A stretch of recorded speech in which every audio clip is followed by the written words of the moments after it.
Hey everybody, this is Minion Soldier, and this is a piracy show. Now, originally what I wanted to do with this episode is I wanted to talk about certainly the Reclaimer again and talk about combat potential of that ship and some of the risks involved.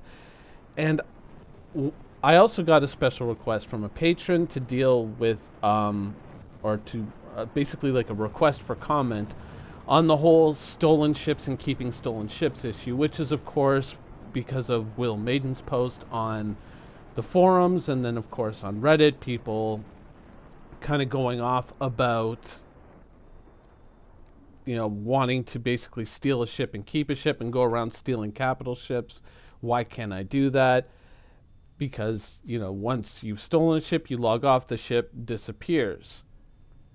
And people have been, some people are surprised by this, and they're unhappy about it. Well, what are my feelings on this? It's going to be a difficult thing to comment on because I never really believed that was ever going to be a thing in Star Citizen.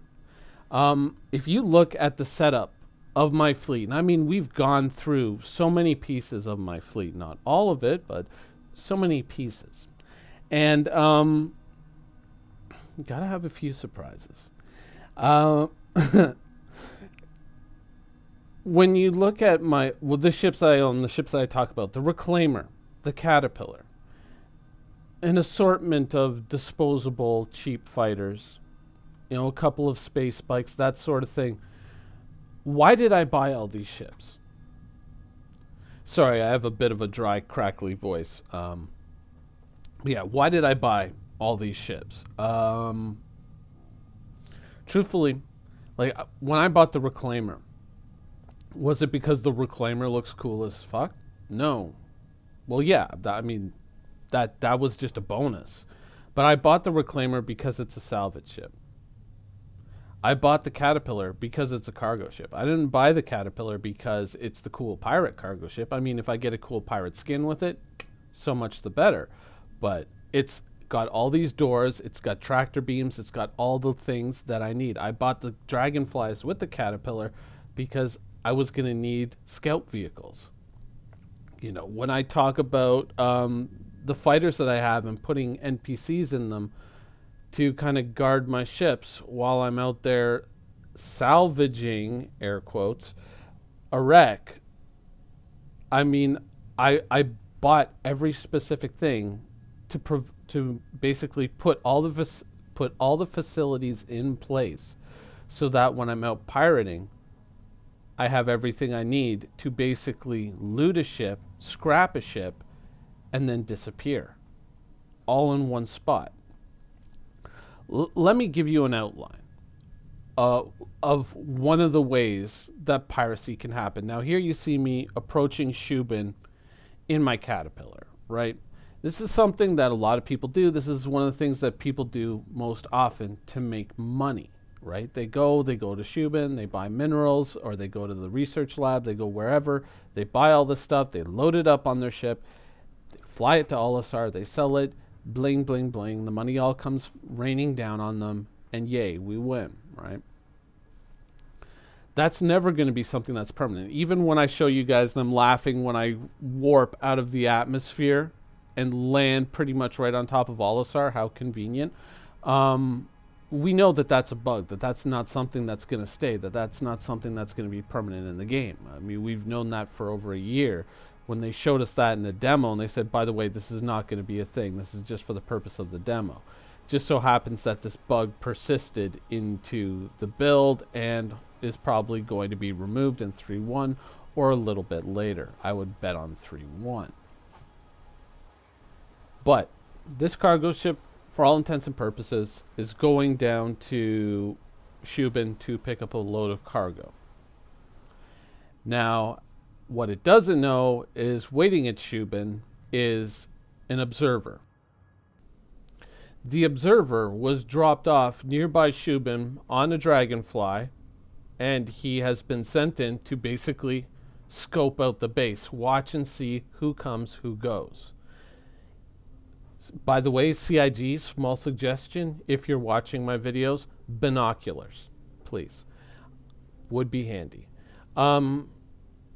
You can make them look all tech and sci-fi like the binoculars they had on Hoth. That would be pretty friggin' dope. So anyways, he's watching the space.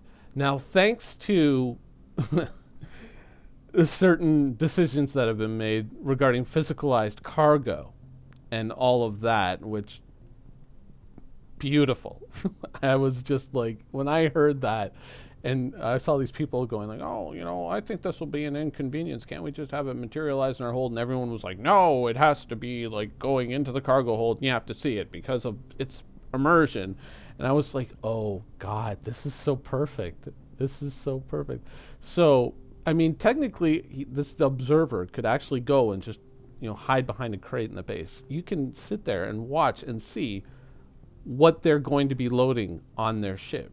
You can read the sides of the crates, so you're going to know who's got the pricey cargo and who's got the bullshit cargo. Beautiful. Wonderful, guys. Fantastic. So he's sitting there, he's watching. He puts a tag on the ship and he's like, yeah, you know what? That ship is hauling nothing but gold. Perfect. So he gets on comms and he radios out and he says, hey, guess what? There's, you know, an XYZ type cargo ship hauling gold and it's just taking off. Now we know that you can't just warp out of the atmosphere in the future. We also know that the armistice zone around Shubin is about 1 kilometer wide. So this guy's going to have a fair distance to travel in the atmosphere before he can get out, get to a point where he can warp out, and then, you know, start pinballing around space until he hits Olisar, depending on which angle, you know, the planet, the moon, all yada, yada, yada. You know what I'm talking about. So nearby, maybe 20, 30 kilometers away, hiding in a valley, are a bunch of powered down fighters just waiting for the call over comms to say, here he is. You're going to see him head towards the base. You're going to see him going up in the atmosphere. Easy money. They power up, they head up, they find him, they shoot him down. That ship goes blam, crashing into the ground. Its cargo, everything, all over the place.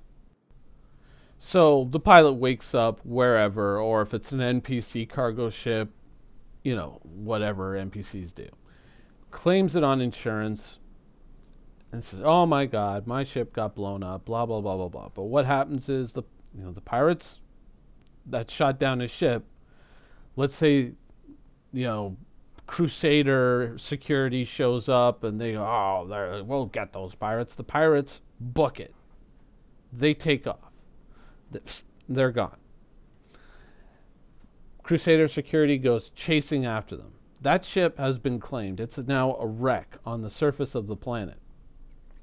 Just so happens that there's a reclaimer and a caterpillar nearby, and they're like, oh, look, there's a wreck. Oh, isn't this convenient? And we're salvagers. Let's go in and salvage. So the caterpillar's there loading up on all the cargo that survived. The reclaimer's there. It takes all the functional pieces off the ship, puts them in the cargo hold, and then it turns the rest of the ship into scrap. It goes, it sells all that, the cargo all gets sold, and the universe continues as it should. The pirates don't keep that ship. The pirates would never keep that ship because that ship is money. That's money that you're going to have to use to pay the scout, to pay the fighter pilots, to pay the crew, you know, to pay for the fuel, the repair, the ammunition, all that stuff. If you're a pirate, you need to part that ship out and sell it. You may not be able to sell it as one intact ship because you would need to have a buyer for that exact type of ship at that exact moment, but you might be able to make a lot more money parting it out and selling it, and especially if it's a wreck. You're not going to be able to sell a wreck, but you can sell the components and the scrap metal. And you're going to need to extract every single bit of value out of that pirate operation that you possibly could, because you need to pay all these guys and you need to attract quality talent. And you're not going to attract quality talent with minimum wage, right? I mean, you get what you pay for. The entire basis of a functional pirate economy would be that not only are you taking the cargo, but you're taking the ship as well. Like, let's say you get the ship intact and you get all that cargo.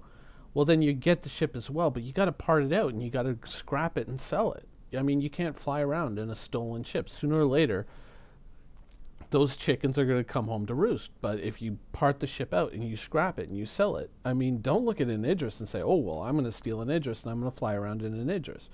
What is an Idris worth to you in terms of money?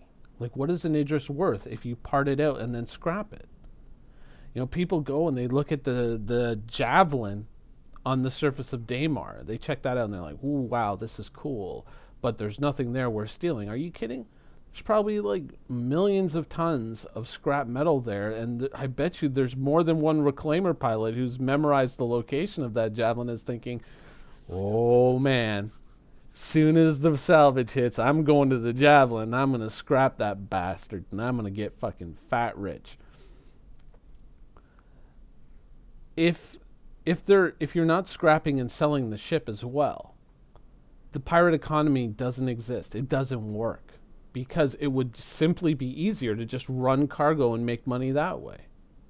The entire basis of the pirate economy, you need to pull every ounce of value out of each pirate operation that you can. You have to be like, in a way, you almost have to be like an environmentalist. You got to be in there recycling as much as possible. You have to draw as much value out of that so that you can pay your people.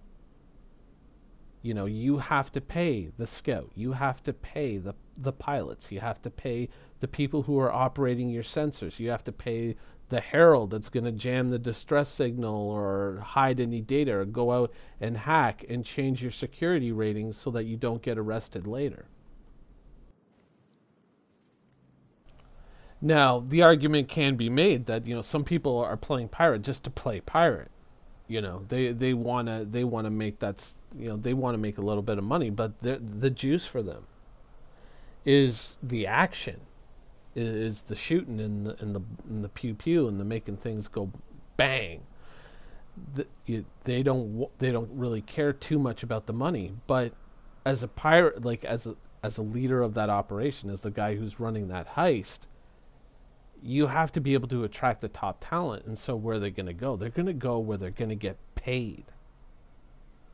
If one guy's saying, oh, like, we're going to just get in some buccaneers and we're just going to shoot stuff and,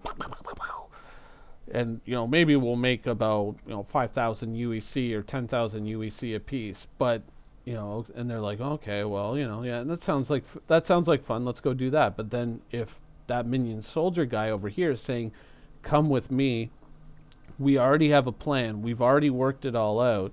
This is going to be your role in the plan, and I'm going to drop 40,000 UEC on you for fulfilling your role. Where are they going to go? Right? And you want to attract the top quality people.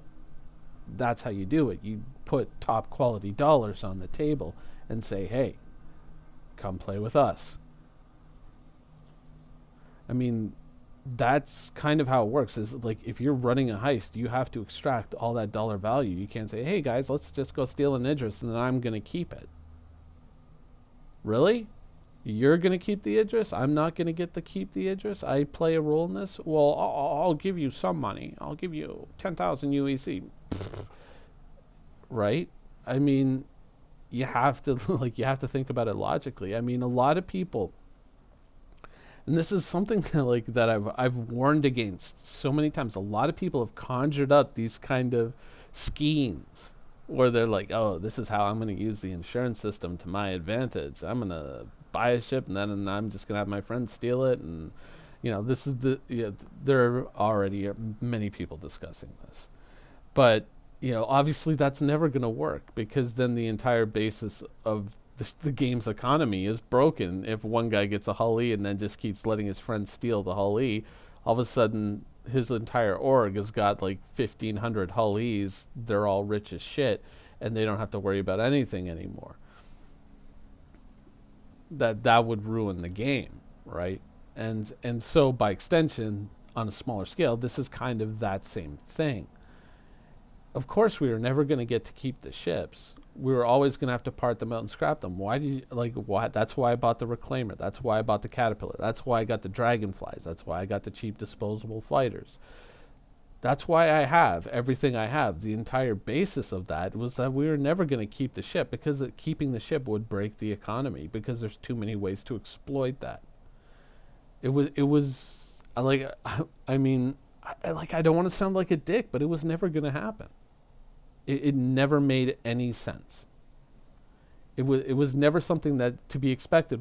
That's when I say things like, you know, when you make your plans, go for the bare minimum. Go for what you can fairly expect is going to happen, and build around that. When you're out buying ships, build around that, you know.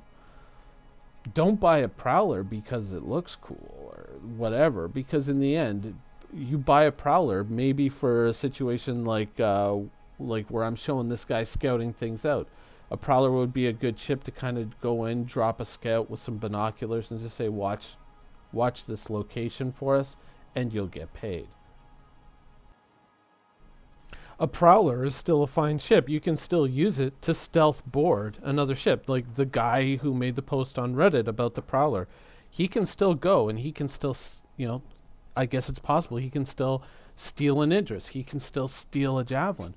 But then he's got to take that Idris and take that Javelin probably to 1 or 2 or 3 Reclaimers and have them completely part that ship out, and then pay out all the people who helped him steal the ship and get them paid and get them rich. That's how piracy is going to work. Like you got to pay for top quality talent that can pull something off like that. Yeah, you know what I mean? Like they were never going to let us keep those ships, because it would just create a system for endlessly replicating ships that would be out of control, and it would kind of negate the whole crowdfunding economy, and it would negate the in-game economy as well, because then you could then technically part those ships out and just print endless amounts of credits in the universe. So as we enjoy this Caterpillar sunset together, I realize now that we are quickly closing in on the 20-minute mark on this video, and I still haven't talked about the Reclaimer in the way that I wanted to talk about it on today's episode. So we are going to stick a pin in that one, and we're going to come back to it tomorrow. What I'm going to leave off with is, you know, throughout the entire history of Star Citizen, on the forums, Spectrum, whatever, Reddit, there have been often these kind of ideas that have been presented. You know, well, here's how you could exploit this system to make 1 billion credits overnight, and, you know, look, guys, I figured this out. Well, the chances are probably a lot of people have figured this out, and the game designers have figured it out as well, and so it's not really all that great of a plan, because it's kind of obvious. I declare plans like this to simply be preposterisms proposed by fools.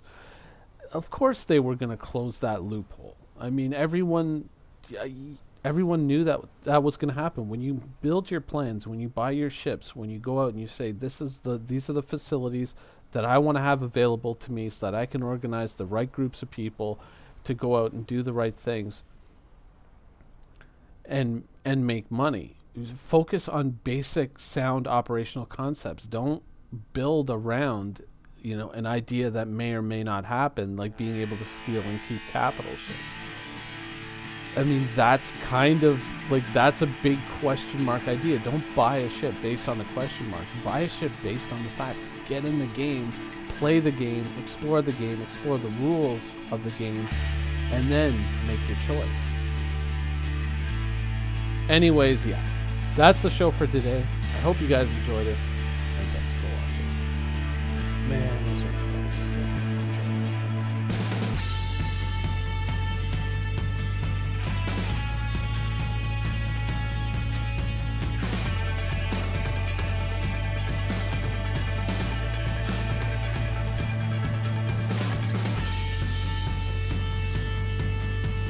Thank you for watching. So if you want to keep up with the latest and greatest in Star Citizen and Squadron 42's development, please follow us on our social media channels. See you soon.